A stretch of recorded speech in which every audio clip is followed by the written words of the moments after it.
Seriously though, shit is getting messy.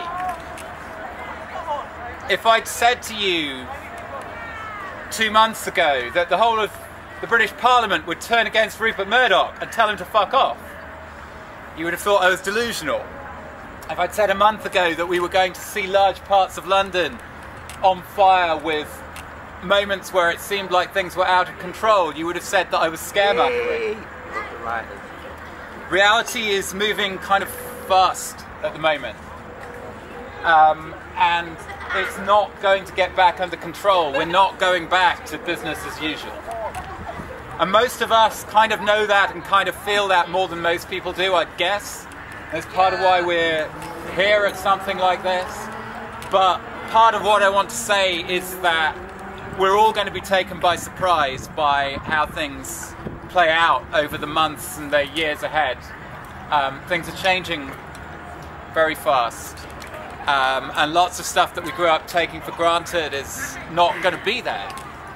And you know, you've got guys like Anton who grew up in the Soviet Union and know what this shit is about.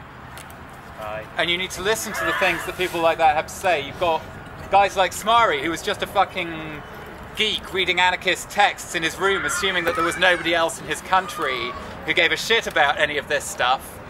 And then his whole economy fell over, and suddenly the next Saturday morning he walks into town in Reykjavik, and in every cafe he goes into there are people having conversations about what are we going to do? Are we going to have a revolution? Should we start our own currency?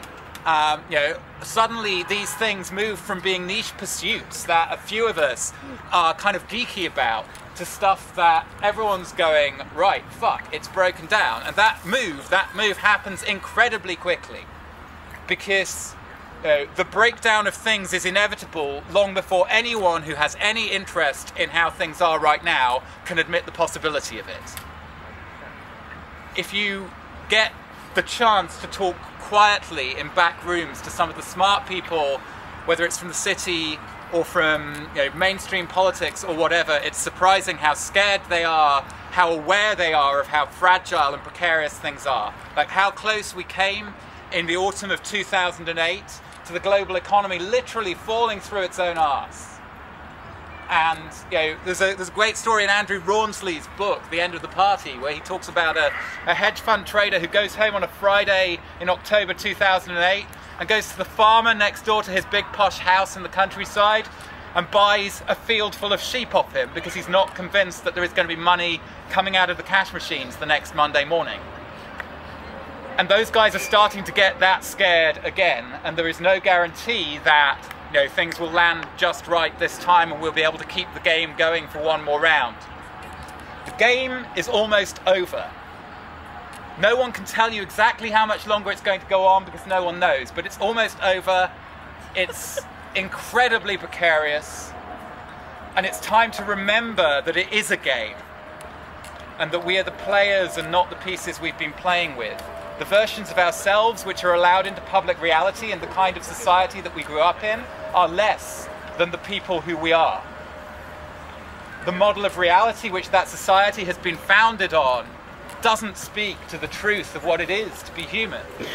We've grown up in a society where everything that matters publicly has to be something that can be counted and have a price put on it. Now we know that that's not the sum of reality because we come to things like this.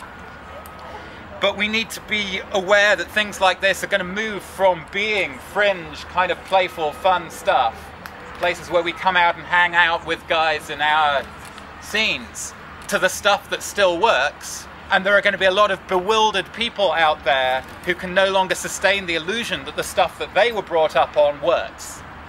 It's been getting that way for a long time. The gap between people's lived experience and the official version of reality has been getting closer and closer to breaking point for a long time.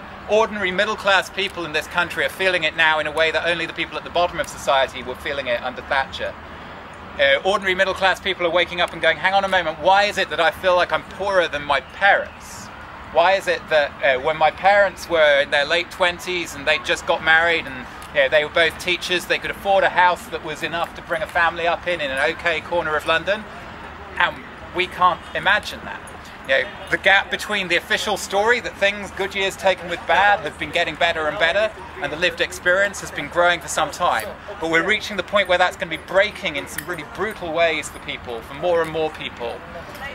There's a guy who started coming to some of the events that I organised a year or two ago, and we thought he was quite weird. He seemed a bit kind of sketchy, and finally, after he'd been coming for about 18 months, came to a meeting and he said, "My name's John, and I was really good at being a yuppie.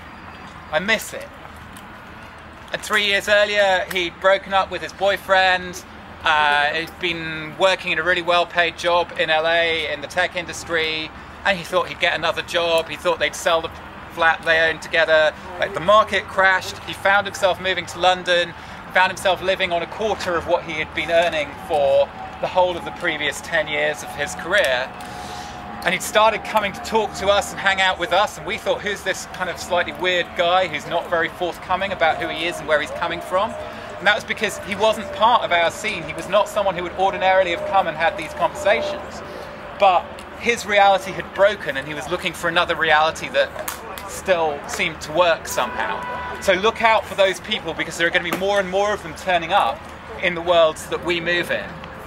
And I guess if there's one message that I want to leave you with this year, it's that I don't know how soon it's going to be before things get really messy. It could be another year or two, it could be in 2 weeks' time. But when they do, let's start doing this every fucking week. Yeah. Because this is the stuff that matters, that is relatively undependent on the economy that we've been told is the God that rules us all. And this gives people something that is warm and something that is meaningful and something that matters, and there's a deep history to it, because, this music goes back. It's music which is about talking about times when life is hard, talking about struggle. And we've been through 50 years of a bullshit music industry which sells itself to us on the basis of the illusion that you can be a rock star and a millionaire. And it's fucked people over for all this time, and now it's kind of screaming and complaining about piracy and people, people like him and his friends making it really easy for us to share music for free. Fuck it, music was always free. And music was always about making sense of our lives and helping each other through the hard times. Now the hard times are here.